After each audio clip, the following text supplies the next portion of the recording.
Hi and welcome back to Mystery Systems.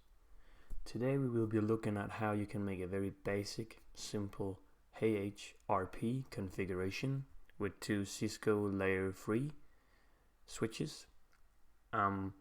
This is a very good protocol to use if you want a redundant default gateway. But let's jump right into it. This is the topology I have made in Packet Tracer. As you can see, the two Layer 3 switches and one layer 2. The layer 2 switch, I have not done any configuration to it. The PC has just been giving this IP address and other things that I'll show you in my configuration file.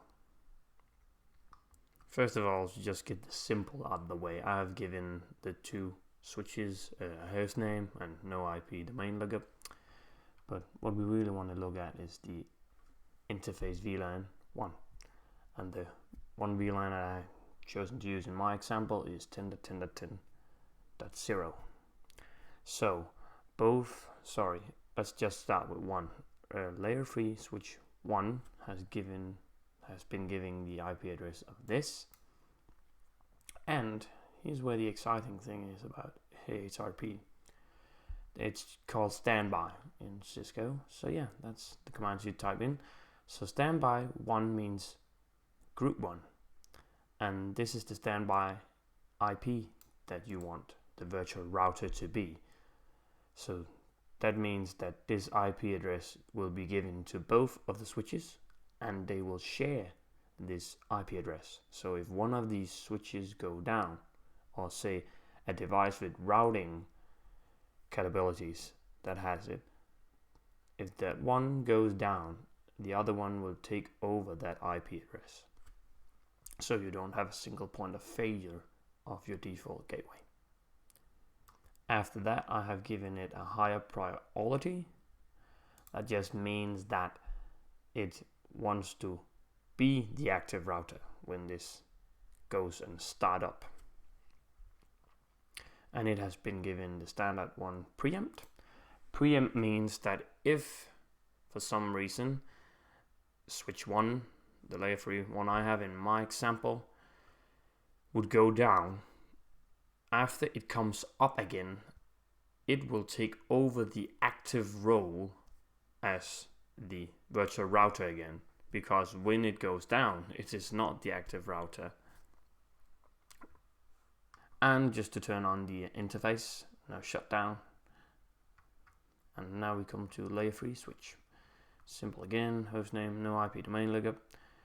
I've just given this an IP address on VLAN 1, as you can see, and it has been given the same standby IP address, so they can share that, and turned on the interface. And as you can see on switch 1, layer 2 one has not been configured at all. It has just been put in. PC 0, I've just given that an IP address, subnet, default gateway, and the DNS. And as you can see, it has the default gateway of the virtual IP address that these two layer 3 switches are having.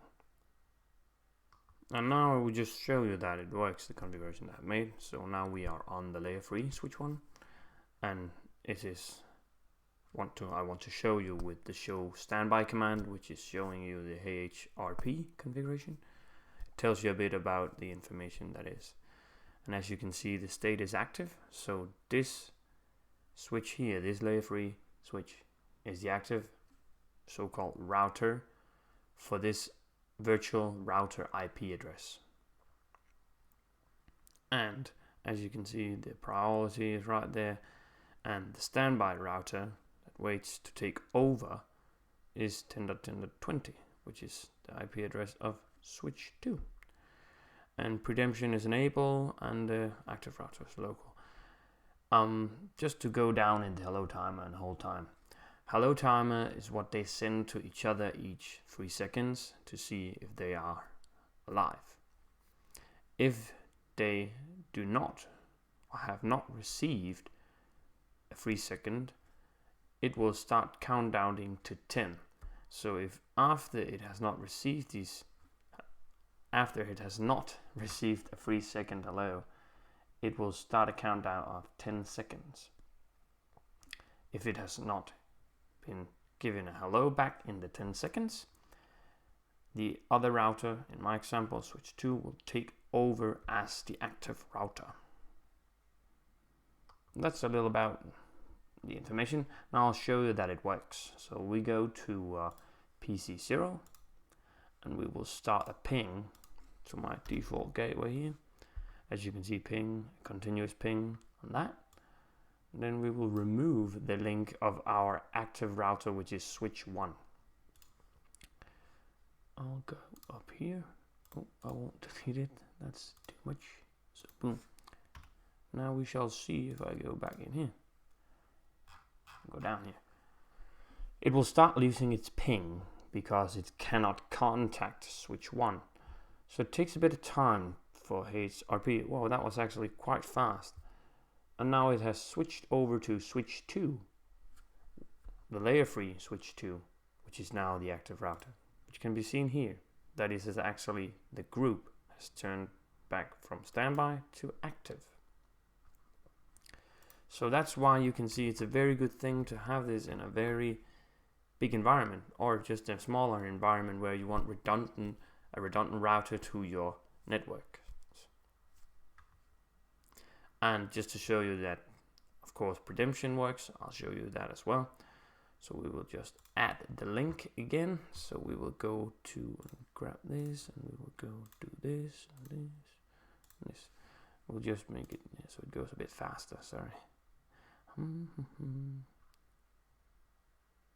And as you can see here, after I've put this up again now, switch 1 wants to become the virtual router again, so there's a bit of downtime here, but that's because I've told it to use preemption. And that is that when it comes online, it wants to become the active router, which you can see here. Now it has gone from standby, switch 1 to active. There's still a lot of things that you can work with, like the hello timer, dead timers, and you can do there's a lot of variables in Hsrp, but this will just keep it down in the basics. So if you want me to go more in depth of Hsrp, we can do that. But this was what I have for now, so hope to see you in my next video as well. Bye.